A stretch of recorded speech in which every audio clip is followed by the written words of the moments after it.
கம்பீரன் ராஜமாதாண்டன் கிருஷ்ணதேவராயர் வரார் வரார் வரார்.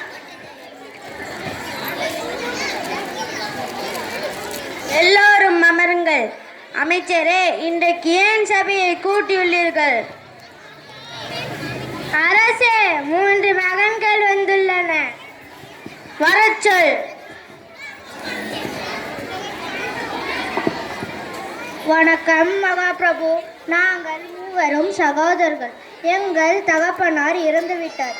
அவர் சாகும் போது எழுதி வைத்த உயிலின்படி தாவர சொத்துக்கள் பிரிக்கப்பட்டு விட்டன. ஆனால் அசையும் பொருட்களை பிரித்து கொள்ள முடியவில்லை பிரபு.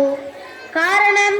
எங்கள் தகப்பனாரின் 17 யானைகளில் பாதி எனக்கும், 1/3 பங்கு இரண்டாவதான இவனுக்கும், அதில் 1/3 பங்கு இவனுக்கும் பிரித்து தர வேண்டும். யானைகளை கொல்லாமல் இந்த கணக்கில் பிரித்து கொடுக்க வேண்டும். தங்களது நியாயாதிபதிகளால் முடியாததால் எல்லா யானைகளையும் தங்களது யானை கட்டும் இடத்திற்கு கொண்டு வரும்படி உத்தரவிட்டார்கள். தாங்கள் தன் கருணை கொண்ட நியாயம் வழங்க வேண்டும். விஜயநகர சாம்ராஜ்யத்தில் நீதி காக்கப்பட வேண்டும். எவ்வளவோ முயற்சி செய்து முடியவில்லை பிரபு.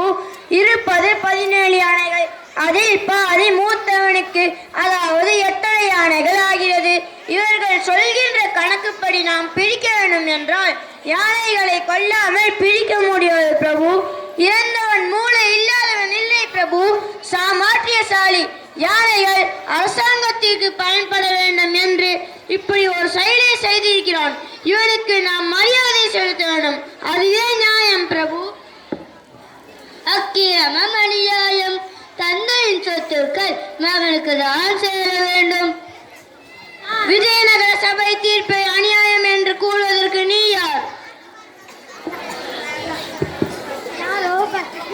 பிரபு இல்லை, நியாயம் தெரிந்தவன், கருணை புரியும் அரசவையில் மேன்மை புரிந்தவன், விஜயநகர சாம்ராஜ்யத்தின் வரலாறு தெரிந்தவன்.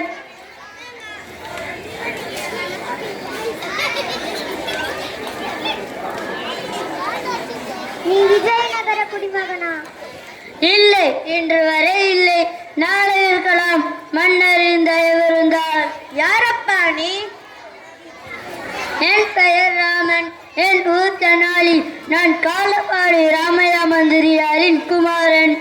ஓ, காலப்பாடி மந்திரியாரின் குமாரனா? உன்னால் இந்த வழக்கை தீர்த்து வைக்க முடியுமா? முடியும் அண்ணா.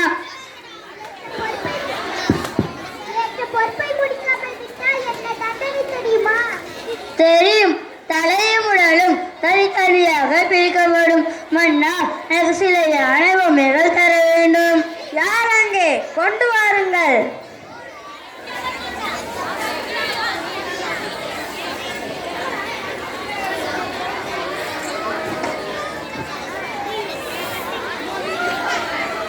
இப்போது இந்த சங்கடமான வழக்கை தீர்த்து வைக்க மன்னன் நியாயமேல் ஏறி வருகிறார்.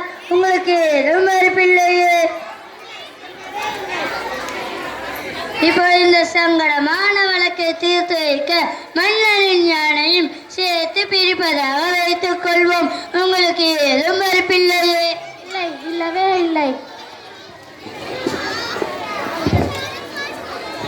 முடியாது. மன்னரின் யானை இந்த வழக்கில் சேர்க்கப்பட முடியாது. பிரிக்க போவது 17 யானைகள் குருவே. மன்னரின் யானையும் சேர்த்து மொத்தம் எத்தனை யானைகள் உள்ளன? மொத்தம் 17 யானைகள். இல்லை, 18 யானைகள். என் சரிபாதி மூத்தவனுக்கு, அதாவது 9 யானைகள். பெற்றுக்கொள்.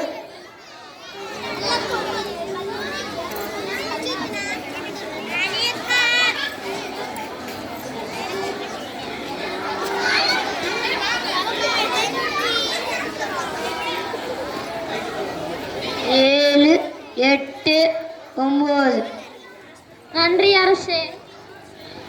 18இல் 1/3 பங்கு, அதாவது 6 யானைகள். பெற்றுக்கொள்.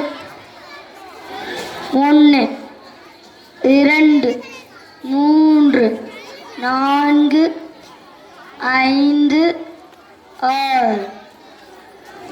நன்றி அரசே. மீதம் இருக்கும் யானைகளில் 3 பங்கு, அதாவது 2 யானைகள் பெற்றுக்கொள். 1 2. மீதம் இருக்கும் யானை மன்னருடையது. மன்னர் யானை மீது விடை பெற்றுக் கொள்கிறார்.